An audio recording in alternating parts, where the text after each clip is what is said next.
Mga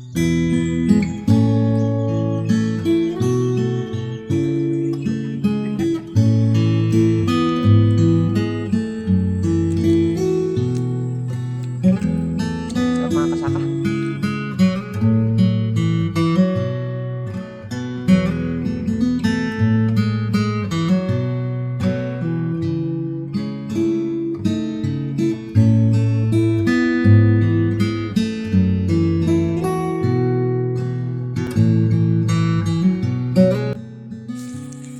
So ngayong araw nga pala mga kasaka, so namaril muna tayo ng ibon ngayon pang ulam dito sa sakahan mga kasaka. Bale, dalawang alimukom lang yung ating nahuli, gawa ng yung speaker natin ay nalubat na kaagad, kaya dalawang alimukom lang yung nakuha natin ngayon. So nalubat na kasi yung ating speaker mga kasaka na ating pangpahuni. So pwede na to mga kasaka, yung dalawang alimokon, pwede nang iulam to mga kasaka, pwede nang ihawin to. Ayan, so makakalibre na tayo mga kasaka. At mapapansin nyo mga kasaka, yung suot natin jacket ay punit-punit na, para din tayong inergan, para din tayong binaril dito sa bundok mga kasaka. So ito nga pala mga kasaka yung ginamit ko na airgun, inasimbol to ni Papa na airgun. Ayan, sakto mag-isa lang ako dito sa bukid, kaya namaril muna ako ng mga ibon mga kasaka para meron naman tayong pangulam. Sayang nga lang at dalawa lang yung nakuha natin dahil nalubat na yung ating speaker na pangpahuni. Alright, so pangulam na to mga kasaka.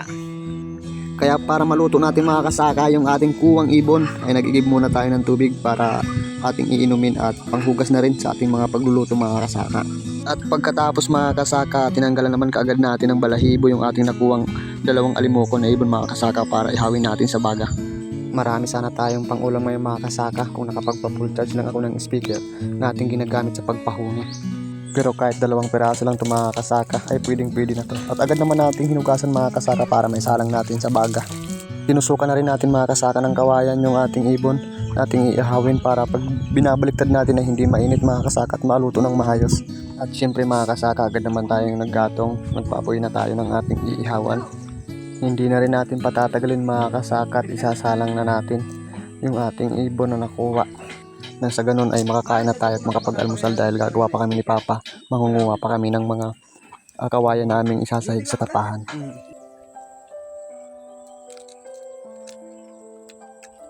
Sarap mga kasaka, ang bango niya. Para siyang mag-inasal.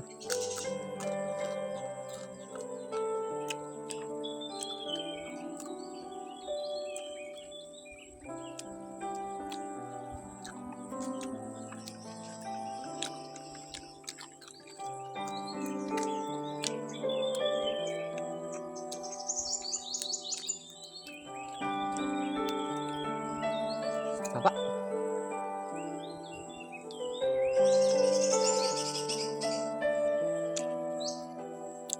Grabe, taba. Taba talaga mga kasaka ko. Ito yung isa. Taba.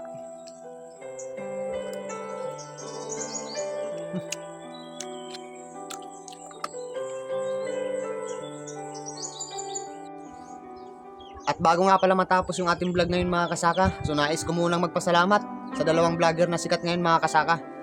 Maraming salamat nga pala at shoutout sa inyong dalawa, Idol Boy Tapang at Idol Beatmaster. So maraming salamat at hindi nyo nakalimutan yung mga subscribers at followers nyo dito sa aming lugar sa Masbate. So sana makarating kayo dito sa aming lugar at nandito kami, sasalubungin namin kayo mga idol. At maraming salamat din pala mga kasaka sa inyong pagsusuporta sa aming pagbablog, lalo na sa mga kasaka vlog. Nandito kami ni Papa, kumuha muna kami ng pangsahig sa tapahan, yung hurnuhan. Tapos na rin naman kami makapagpalaglag ng mga nyog. Kaya nagagawa muna kami ng tapahan. Pansin nyo mga kasaka, kinagat ako ng lapinig.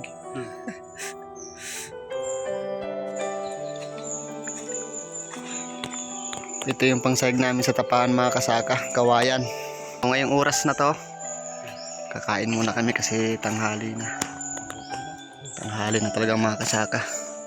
Yung pala yung irga na ginagamit ko pag walang pang ulam, nanghuhuli ako ng alimukom, mga ibon. Ayan, inasimbol ni Papa yung irga na yan. Ayun mga kasaka, oh. Yun yung tama ko. Kinagat ng lapinig sa ibabaw ng nyug pag akyat ko kanina. Habang si Papa kumukuha ng kawayan na pangsahig, siya ang nagpuputol. At mamaya na naming hapon bibiyak-biyakin yon at hahakutin papunta ang hurnuhan ng kopras. Nandun pa sa taas mga kasaka yung huhurnuhan namin ng mga kopras. So dahil tanghali naman din, kakain muna tayo at magluluto pa mga kasaka. So bali kaming dalawa lang kasi dito ni Papa. Katong panahon na ikaw batang ko, makahilak ka kung